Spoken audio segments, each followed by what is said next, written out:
तो आदाब, नमस्कार, गुड इवनिंग, सत श्री अकाल। एक बार फिर आप तमाम लोगों का स्वागत है क्रम तक की कहानी के इस एपिसोड में। उम्मीद है पूरी फैमिली अच्छी होगी, अपना और अपनों का ख्याल रख रही होगी।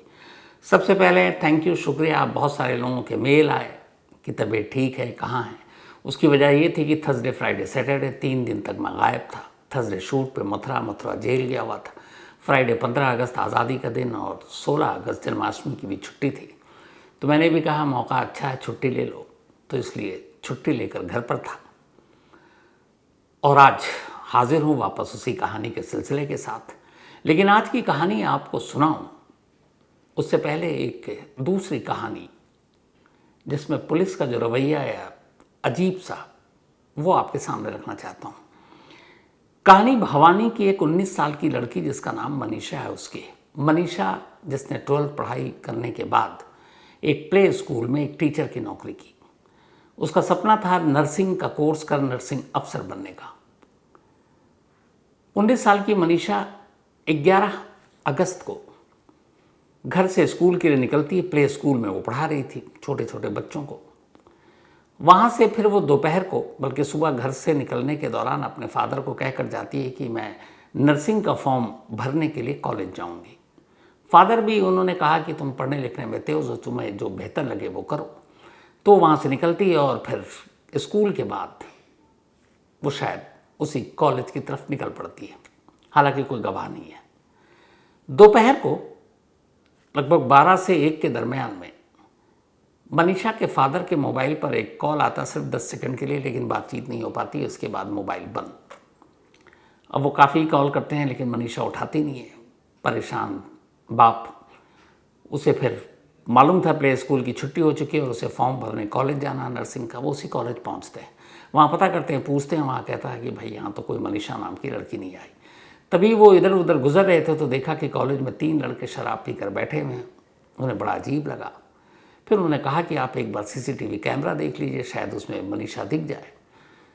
कॉलेज वालों ने साफ मना कर दिया। उन्होंने कहा कि देखो अभी स्टाफ सब जा चुका है और आप भी निकल लीजिए, कल आइएगा, कल देखते हैं। परेशान बाप वहाँ से निकलता है, इधर उधर और ढूंढता है, कहीं मिलती नहीं है। थक हार कर शाम हो गई। शाम को पुलिस स्टेशन पहुँचते हैं और जाकर रिपोर्ट लिखाने की कोशिश करते हैं कि उनकी एक बेटी 19 साल की मनीषा सुबह घर से निकली, प्ले स्कूल गई, फिर उसे कॉलेज का फॉर्म भरना था नर्सिंग का, वो कॉलेज गई। वहाँ पे कोई मदद कर नहीं रहा। वहाँ कुछ लड़के शराब पिए हुए थे। CCTV फुटेज उन्होंने दिखाया नहीं। आप रिपोर्ट लिखकर तफ्तीश कीजिए। अब पुलिस का रवैया देखिए। वो कहते हैं परेशान क्यों हो रहा है, सुबह ही से तो है, आज अभी तो एक दिन भी नहीं बीता ना। घर जाओ, कहीं नहीं है, लौट आएगी। और नहीं आई तो शादी का कार्ड आ जाएगा। शादी वादी कर रही होगी, किसी लड़के के साथ चली गई होगी, इश्क विश्क का चक्कर होगा, तो तुम परेशान मत हो और अगले दिन आना तुम। हो सकता है उससे पहले तुम्हारे पास तुम्हारी बेटी की शादी का कार्ड ही आ जाए। परेशान बाप वापस लौट जाता है। अब 12 तारीख आ जाती है। 12 तारीख को वो फिर थाने पहुँचता है और तब जाकर पुलिस मिसिंग की कंप्लेंट लेती है। ये तो रवैया है। अब इधर माँ बाप परेशान, हर तरफ ढूंढ रहे हैं, कहीं मनीषा का पता नहीं चल रहा है। 2 दिन बीत गए। अब 13 अगस्त की तारीख आ गई। 13 अगस्त की सुबह सुबह लोकल पुलिस के पास एक फ़ोन आता है कि वहीं एक खेत में एक लड़की की लाश पड़ी है। पुलिस वाले फ़ोन पे जब खबर मिलती है भागते हैं स्पॉट पर। अब जो मनीषा का हुलिया था लगभग वही हुलिया, वही कपड़े, लेकिन लाश की हालत बहुत ख़राब थी। शायद जानवरों के काटने के भी निशान थे। पुलिस वालों के पहली बार होश उड़े, क्योंकि उन्हें अपनी कमज़ोरी और गलतियां मालूम थी कि वो रिपोर्ट लिख ही नहीं रहे थे। खैर, उन्होंने सबसे पहले तो मनीषा के पिता को बुलाया और कहा कि आप शिनाख्त करो। उन्होंने कपड़ों से और बाकी चीज़ों से पहचान लिया वो उनकी बेटी थी। माँ बाप का रो रो कर बुरा हाल। पुलिस ने लाश अपने कब्जे में लिया, पोस्टमार्टम के लिए भेजा। अब घर वालों की यही शिकायत थी कि अगर 11 तारीख को ही पुलिस रिपोर्ट लिख कर ढूंढती तो क्या पता उनकी बेटी जिंदा मिल जाती। अगर उस कॉलेज के लड़कों के बारे में जो बताया उसी वक्त तफ्तीश करती, उस कॉलेज के CCTV फुटेज को खंगाल लेती, तो भी शायद मनीषा बच जाती। पुलिस ने अपनी ड्यूटी ढंग से निभाई नहीं। और आम तौर पर ये इकलौता केस नहीं है, मैं खुद गवाह हूँ। ऐसे बहुत सारे मिसिंग केस जब कोई शख्स पुलिस स्टेशन पहुँचता है तो पुलिस वाले उसको इतने हल्के तरीके से लेते हैं। उनका कहना है कोई नहीं, आ जाएगा, जाइए। एक हफ्ता 10 दिन तक अब रिपोर्ट नहीं लिखते हैं। और जब कुछ हादसा हो जाता तो फिर पूरा थाना जो है उतर आता है। तो अब यहाँ जब लाश मिली, धीरे धीरे ये बात भिवानी में लोगों तक पहुंची, लोगों को गुस्सा आना शुरू हुआ, स्टूडेंट्स के अंदर भी गुस्सा आना शुरू हुआ, उसका धरना प्रदर्शन रैली शुरू हो गई। अब मामला पॉलिटिकल भी हो गया, उधर बीजेपी की तरफ से जो सत्ता में अलग, कांग्रेस की तरफ से अलग, हर एक अपना इसको मुद्दा बनाने लगा। सीएम साहब ने भी बात की, लेकिन लोगों का गुस्सा शांत नहीं हो रहा। वो चाहते थे कि मनीषा को इंसाफ मिले। अब धीरे धीरे वक्त बीत गया, 11 को वो गायब हुई, 13 को डेड बॉडी मिली, फिर लाश पोस्टमार्टम के लिए भेजा गया। घर वालों ने कहा पुलिस इसको केस को ख़त्म करना चाहती है।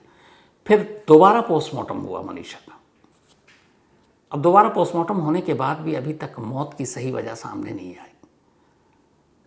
अब आज की तारीख 18, 13 तारीख को बॉडी मिली और आज 5वां दिन है।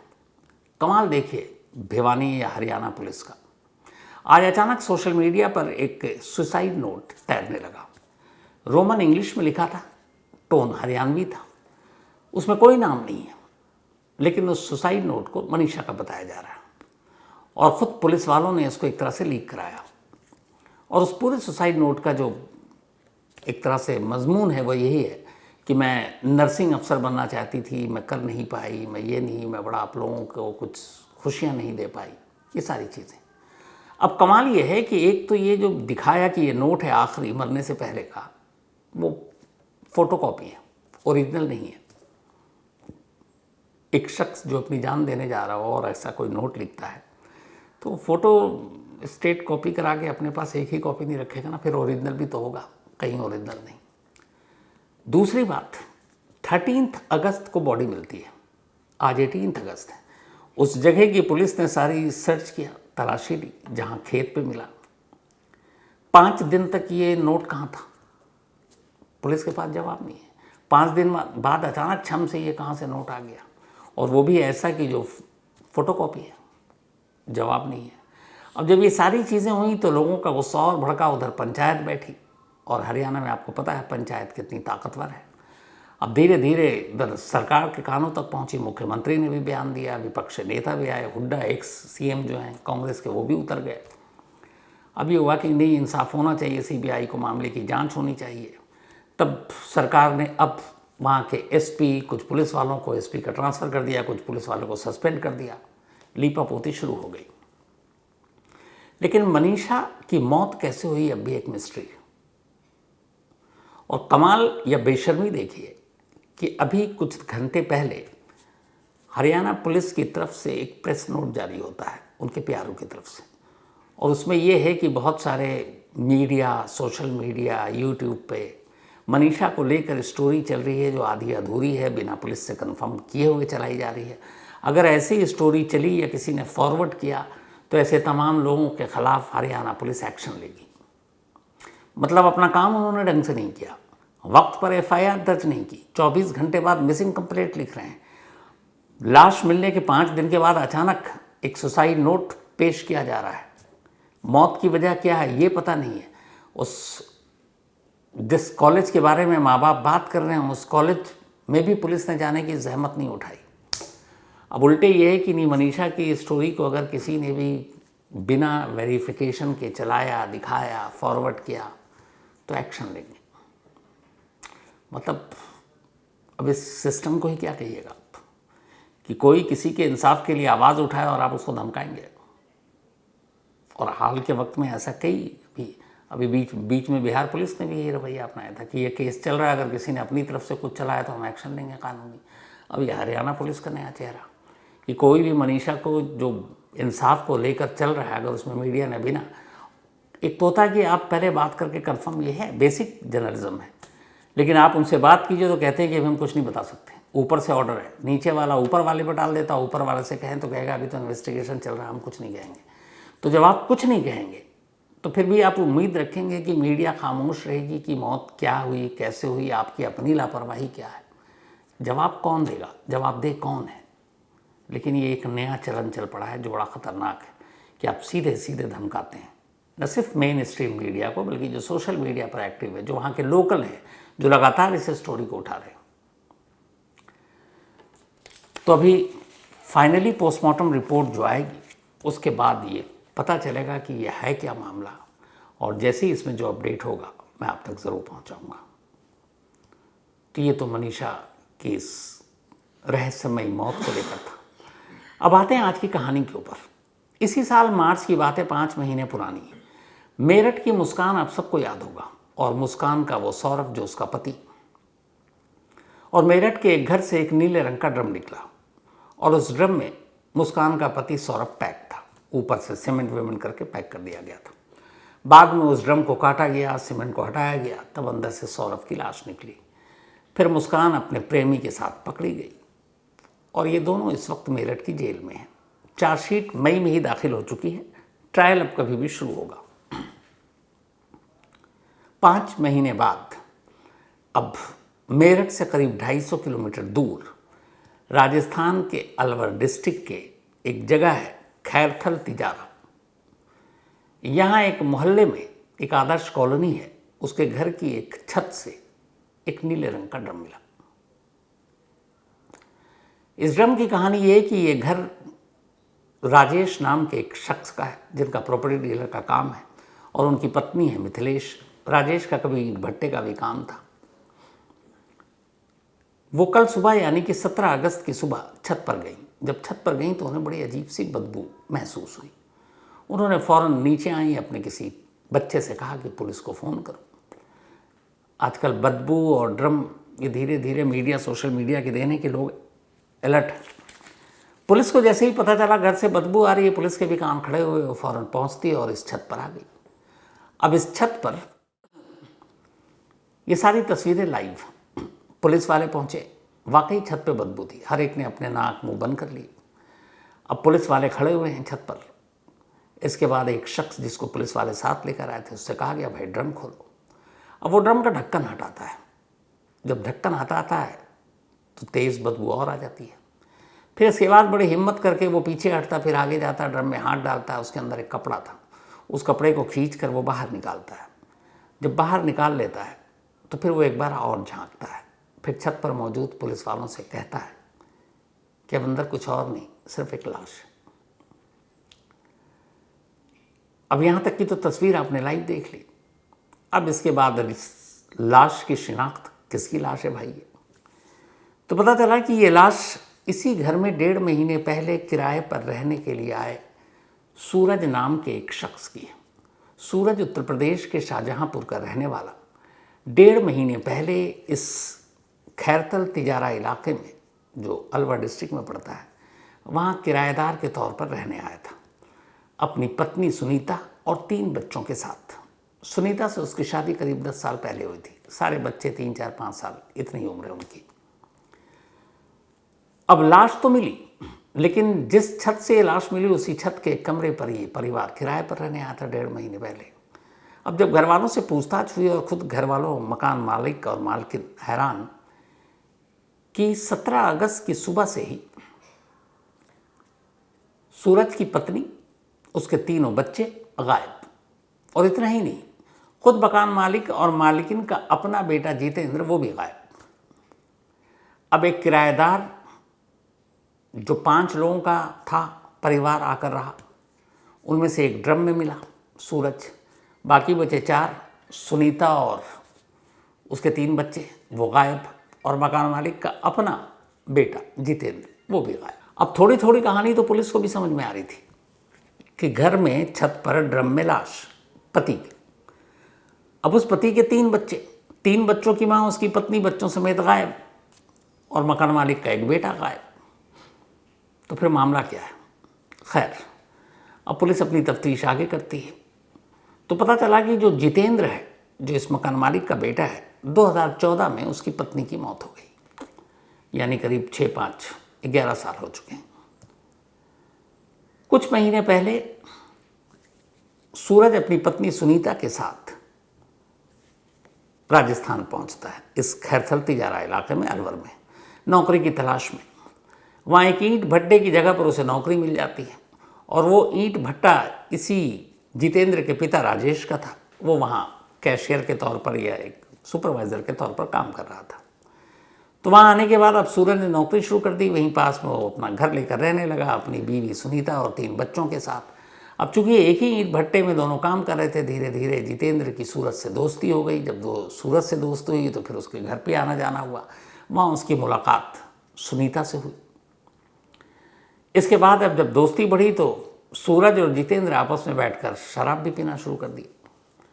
इस बीच में जितेंद्र को पता चला कि सूरज की वाइफ सुनीता सोशल मीडिया पर भी एक्टिव है। वो रील्स बनाती है अपने पति के साथ, बच्चों के साथ, और रील बनाने के साथ साथ सोशल मीडिया का उसको चस्का है।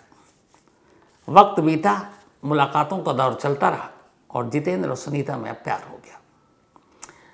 अब जब प्यार हो गया तो इस बीच में जितेंद्र ने क्या किया कि वो सूरज को जानबूझकर ज़्यादा शराब पिलाने लगा ताकि वो नशे में हो तो सुनीता से मिलना आसान हो जाए। ये सिलसिला चलता रहा कुछ महीने तक। अब अचानक जुलाई का महीना आ गया।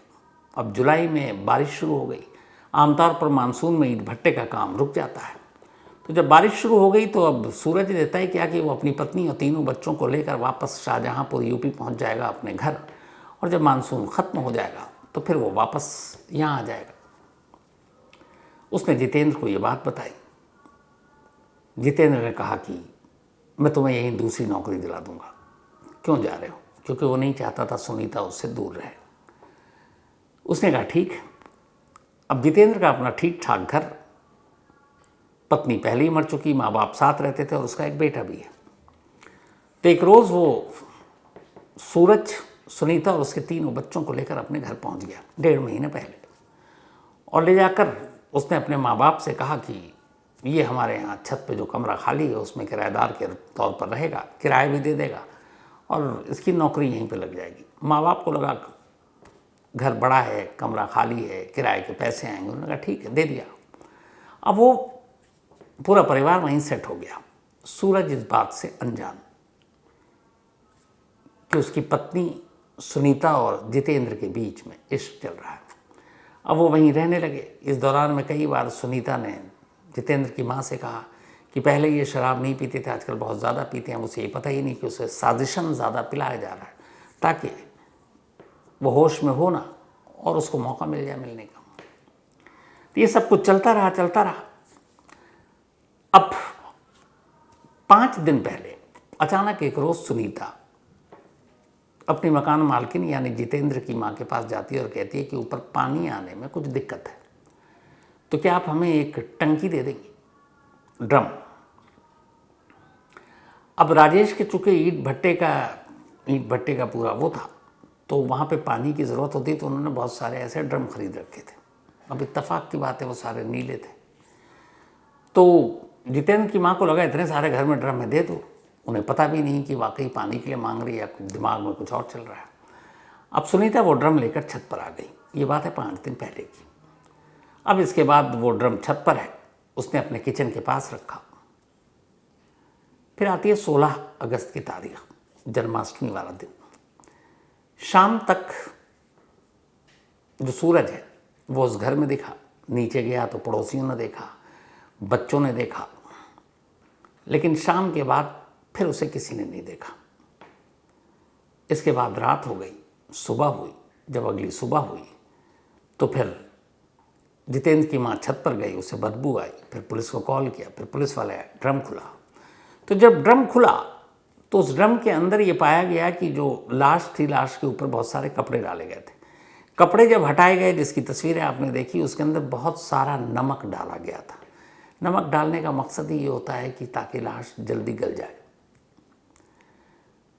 अब इस पूरे हिसाब से अगर देखें तो सूरज का कत्ल 16 अगस्त की शाम या रात को हुआ। 16 अगस्त की रात तक ही उसको ड्रम में पैक किया गया और 17 अगस्त की दोपहर तक पुलिस पहुंच चुकी थी। यानी ड्रम में लाश मुश्किल से 20 या 22 घंटे रही होगी, 18 घंटे, 18 से 22 घंटे। लेकिन उमस और नमक, इन दोनों ने लाश को बुरी तरह से सड़ा दिया था। अब ये भी है कि जब 16 तारीख को कत्ल हुआ तो शायद उसी रात सुनीता अपने तीनों बच्चों के साथ जितेंद्र को लेकर वहाँ से भाग गई। भागने के बाद ये लोग आज सुबह अलवर के ही पास एक दूसरे गांव में पहुँचे और वहाँ एक ईंट भट्टी के पास थी, जाके जानकारी हासिल की और उन्होंने कहा कि हमें यहाँ कोई काम मिलेगा क्या। इत्तेफाक से इस ड्रम की खबर, चूंकि मेरठ की मुस्कान ने मशहूर कर रखा है, ये बदनाम अलवर के उस इलाके के लोगों तक पहुंच चुकी थी। सोशल मीडिया का दौर है, बहुत तेज़ी से चीज़ें वायरल होती हैं। अब यहाँ एक ख़ास पहचान थी कि एक औरत अपने 3 बच्चों के साथ गायब है। अब 3 बच्चे आप छुपा नहीं सकते। तो जब ये नौकरी मांगने गए और साथ में जितेंद्र, तो उन्हें शक हो गया। उन्होंने उसको बातों में उलझाया और लोकल पुलिस को खबर दे दी। लोकल पुलिस आई, पुलिस को देख के भागने लगे। खैर कहाँ तक भागते, पुलिस ने पकड़ लिया। पकड़ने के बाद फिर इनको वापस लेकर आए, फिर इनसे पूछताछ शुरू हुई। अब अलवर पुलिस के हिसाब से इनसे पूछताछ लंबी चल रही है। अभी चूंकि कुछ वक्त पहले इनको गिरफ्तार करके लाया गया है, तो इस मर्डर में सूरज के, यानी कि अपने ही पति सुनीता का कितना रोल है, जितेंद्र का कितना रोल है, ये कत्ल क्यों किया। हालांकि प्यार का मामला है, इश्क का मामला है, ये पुलिस ने, वहाँ के एसपी ने भी कंफर्म किया है। लेकिन कत्ल करने की नौबत क्यों आई, इसका खुलासा, कत्ल जो है तेज़धार हथियार से गले पर वार करके किया गया है, ये क्लियर। और इस कत्ल की वजह से, तेज़धार हथियार की वजह से खुद जितेंद्र भी ज़ख्मी हुआ है, क्योंकि जब उसको पकड़ा गया उसके हाथ पे कट के निशान थे। लेकिन पूरी कहानी की इसमें सुनीता का कितना रोल रहा, जितेंद्र का कितना रोल रहा, असली मकसद क्या, कत्ल की नौबत क्यों आई, ये सारी चीज़ें आज देर रात तक पूछताछ के बाद इसका खुलासा होगा। और कल शायद वहाँ की लोकल पुलिस इस पर एक प्रेस कॉन्फ्रेंस करेगी, तो डिटेल में वो पूरी जानकारी देगी। लेकिन इस कहानी ने एक तरह से एक बार फिर से मेरठ की मुस्कान और मुस्कान के ड्रम दोनों की याद ताज़ा कर दी। यानी फिर एक पति एक ड्रम से बाहर निकल आया। तो इस पर जो भी बाकी अपडेट होगा कल प्रेस कॉन्फ्रेंस के बाद, वो आप तक ज़रूर पहुंचाएंगे। और मनीषा की स्टोरी पर भी हमारी लगातार नज़र होगी। जो भी होगा कल वो भी आपको बताऊंगा। फिलहाल आज की कहानी में इतना ही, लेकिन ख़त्म करूं कहानी का सिलसिला, उससे पहले वही अपना पुराना सिलसिला। आज जया श्रीवास्तव, इनका बर्थडे है। शिवेंद्र श्रीवास्तव का बर्थडे अभी था 4-5 दिन पहले, तो अब उनकी पत्नी जया का बर्थडे है। हैप्पी बर्थडे जया, हमेशा अच्छी रहे, आप खुश रहो। और अन्नी अक्की, तुम सबको भी कांग्रेट्स। मम्मी का बर्थडे है तो एंजॉय करो।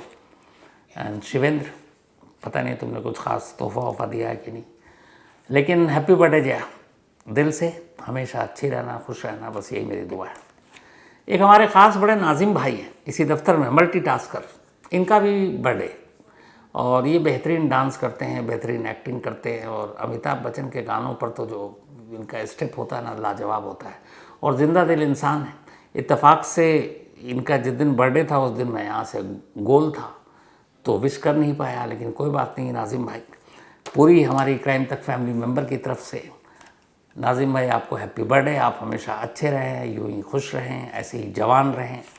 और आप वाकई मल्टी टैलेंटेड हैं, तो वंस अगेन हैप्पी बर्थडे। इसके अलावा आज शिवम त्रिपाठी का भी बर्थडे है, तो हैप्पी बर्थडे शिवम जी। साथ ही सुखविंदर सिंह, इनका भी आज जन्मदिन है, हैप्पी बर्थडे सुखविंदर सिंह जी। और ये भेजा है मौसम ने, मौसम के हस्बैंड है सुखविंदर, मौसम नाम अच्छा है। साथ ही लालतेश मीना, इनका भी आज बर्थडे है, तो हैप्पी बर्थडे लालतेश मीना जी। और ये तिहेंद्र मीना जी की वाइफ है लालतेश जी। साथ ही इतिश्री दास, इनका भी बर्थडे है, तो हैप्पी बर्थडे इतिश्री जी। इसके अलावा देव प्रकाश सिंह का भी जन्मदिन है, तो हैप्पी बर्थडे देव प्रकाश। और ये जय प्रकाश सिंह के बेटे हैं। साथ ही आयुष प्रजापति, इनका भी बर्थडे है, तो हैप्पी बर्थडे आयुष। और ये भेजा है इनके भाई अनीत प्रजापति ने। तो इसके साथ ही कहानी में आज इतना ही। अब आपसे मुलाकात होगी कल रात 9 बजे किसी नई कहानी के साथ। तब तक अपना और अपनों का ख्याल रखिएगा। Thank you very much.